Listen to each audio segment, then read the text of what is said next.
準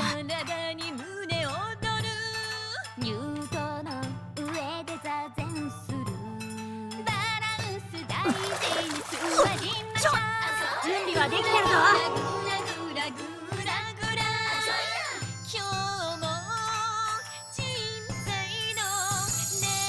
楽勝だな。いろんな形の桃。血がたぎるぜ。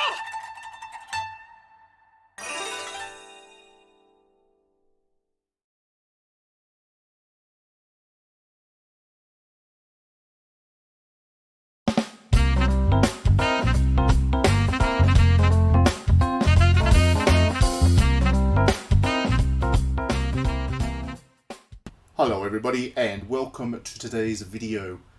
We're going to be talking about the Hyperdimension Neptunia and Senran Kagura crossover game today. It is called Ninja Wars and it brings together the characters from both these highly fanservice-y and beloved properties together for a very fanservice-y mashup. That's really why this game exists. It's pure fanservice from start to finish. And I've quite enjoyed it. I have a review up on digitally-downloaded.net, but the long and short of it is that much like I enjoy Hyperdimension Neptunia and I enjoy Senran Kagura, putting the two of them together makes for a pretty enjoyable experience. It is an action RPG, though very light on the RPG elements. It is very much an action game from developer Tamsoft, and Tamsoft is well known for having worked on both the Hyperdimension Neptunia and Senran Kagura properties.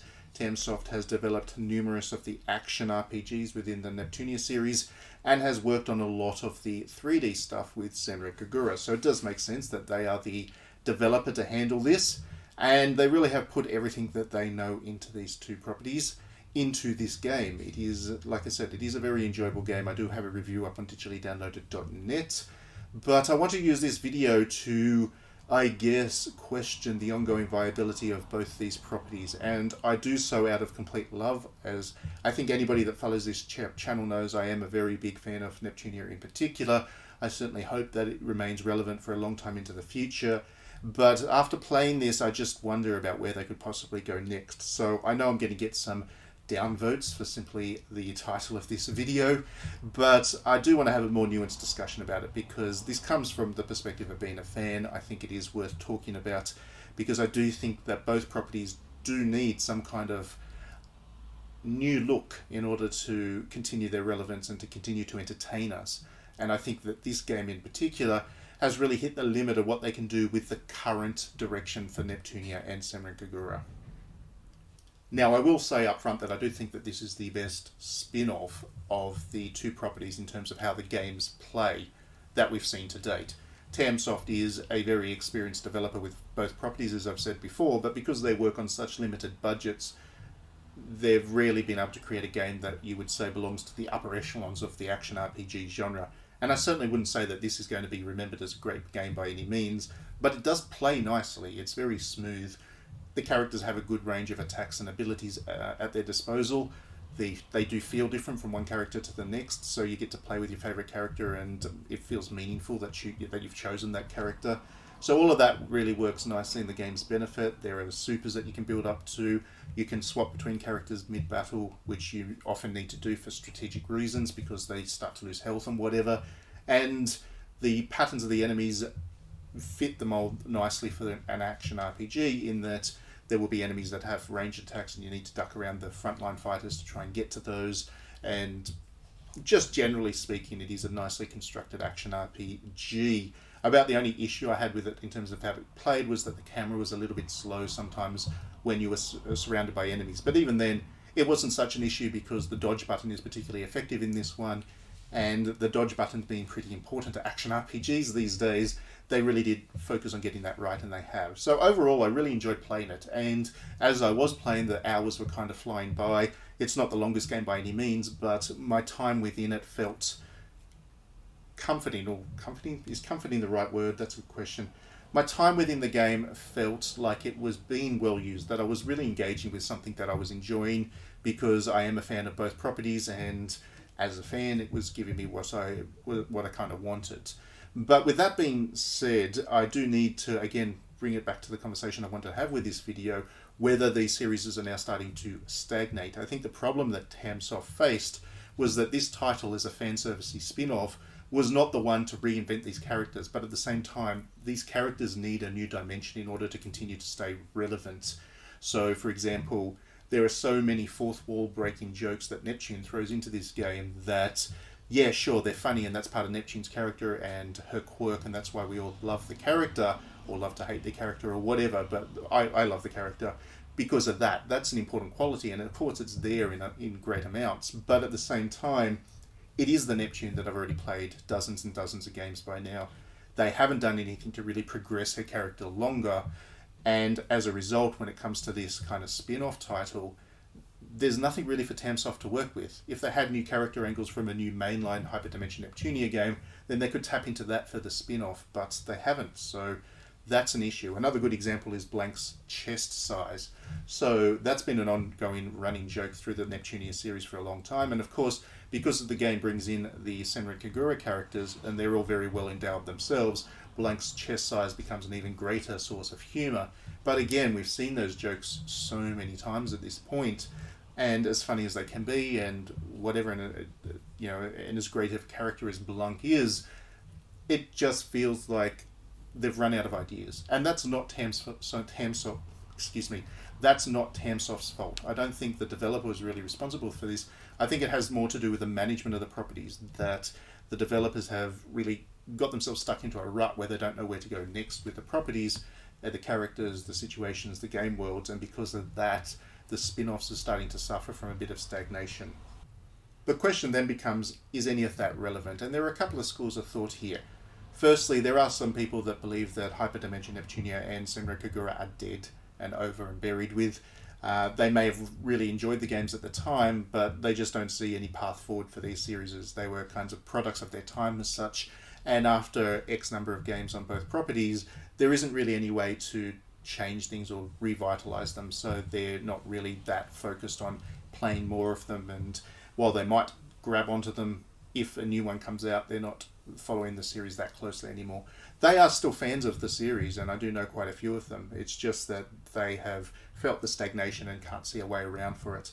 Another school of thought is that they don't really need to change anything, that these properties have developed into a point where they do have a fan base, and that fan base does like a particular type of thing, and as long as they keep giving them that thing, then they're happy with it. And that, I guess, is a perfectly valid opinion if you do happen to still enjoy Hyperdimension Neptunia or Senran Kagura as much as you did back when the series were new. For me, though, I kind of come from a third perspective. I would like to see these games revitalized, and that doesn't mean they need to be changed in any kind of significant way as far as the fan service or the kind of the humor or whatever goes. But I do think the developers need to look back at what made these properties popular and relatch onto that kind of genesis. So I know Senran Kagura is a little bit more challenging because the creatives have left and that series is kind of in limbo going forwards beyond being an IP. But Hyperdimension Neptunia is still very much an active product in development over at Compile Hard, and you would assume that there's another one in the future for it at least.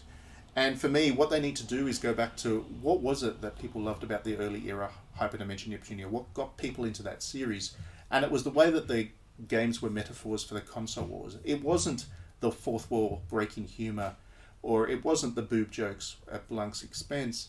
Those things were funny within the context of the game, but really what made these games popular was something that was a product of its time. That the console wars at the time was certainly something that people... It wasn't something that people took seriously, I don't think. Not that many did anyway. But it was certainly an ongoing discussion point, Sony versus Microsoft versus Nintendo versus whoever. And before then it was Sega versus Nintendo. But most of that stuff's petered out. So the Hyperdimension Neptunia series as a metaphor for console wars doesn't really work anymore. And for the developers to continue the relevance of Hyperdimension Neptunia, they need to find a new topic to latch onto. God knows there's enough of them out there. And they've touched on them in the past in the previous Hyperdimension Neptunia games. They've touched on microtransactions and DLC and all kinds of other kinds of bits and pieces and jokes that they could make along the way. But they've only ever been jokes within the context. They haven't been the core of the experience, and the games haven't been metaphoric for that. The games have always been metaphoric for the console wars. I think that it's time to re-look at Hyperdimension Neptunia and make it metaphor for something that is going on in the modern gaming era. And that way, the developers liberate themselves to play around with the characters, maybe even come up with new characters. Perhaps it is the time to retire Neptune and the gang and come up with new Hyperdimension Neptunia characters to give us a new set of personalities and a new way to enjoy the fan service and the jokes and all of that kind of stuff. These are all just thoughts, but as a Hyperdimension Neptunia fan, a big one at that, I'm not so much worried that the series stagnates, because if it does, then I just stop playing it. It's not really it's not going to be the end of the world for me, but I would like to see it continue, because there was a point where Neptunia was pushing hard against the likes of Atelier and Legends of Heroes and various other kind of B tier, but not in terms of quality, just B tier in terms of market presence, B tier JRPGs. There was a time where it was really pushing against those as something worthy of note, not just for its humour, but also because they were just good games. And I think the developers still have that in them, but I would just like to see them find a way of making Neptunia relevant again, because that is always the challenge with comedy. When you deal with comedy, the relevance tends to die off quite quickly. So you do need to continue to reinvent yourself and find new ways of packaging up jokes and finding new context for those jokes. And I just think that Neptunia is not quite there yet. I hope there is some in its future, but I'm not quite sure about it. And again, unfortunately with Senran Kagura's, which I haven't talked that much about in this video, that series is in all kinds of trouble because of various creative issues and development teams and all that stuff. At the moment, it seems to only really exist as an IP, which is unfortunate. But again, if they were able to revitalize it somehow, then I think the focus needs to shift away from the boob sizes, which were always a joke anyway, but also that they need to start looking at the core of Senran Kagura, which was actually the original games were visual novels in a lot of ways, and the visual novel side of things, they actually told pretty good stories. And that's been lost a little bit in Senran Kagura in recent years. So anyway, those are my thoughts on these topics. Do let me know your own thoughts in the comments. That would be great. I know there's a lot of Hyperdimension, Neptunia and Senran Kagura fans out there, so do let me have it and let me know your thoughts about what the developers can do to revitalize these properties if they need to at all. And once you are playing Ninja Wars, do let me know your thoughts about that as well. Do check out my review on digitallydownloaded.net, because as much as I express concern for the property in this video, like I said, I do really enjoy both properties and I do enjoy this game. So I've given it a pretty positive review. Alright, if you do enjoy my videos, please do mash that like and subscribe button. That way you will see them all as I publish them. And if you do want to support what we're doing at digitallydownloaded.net, then please do back me on Patreon. You can do so for $1 a month or more if you're feeling generous, and by doing so you will actually support the growth of this YouTube channel, the digitallydownloaded.net website itself, and on top of all of that you get a monthly magazine which I provide to Patreon backers, which is 48 pages looking at Japanese art and culture and stuff, and it's really neat. People are enjoying that magazine, so that is a good bonus for your support. Alright, thanks everyone for tuning in. We'll see you next time.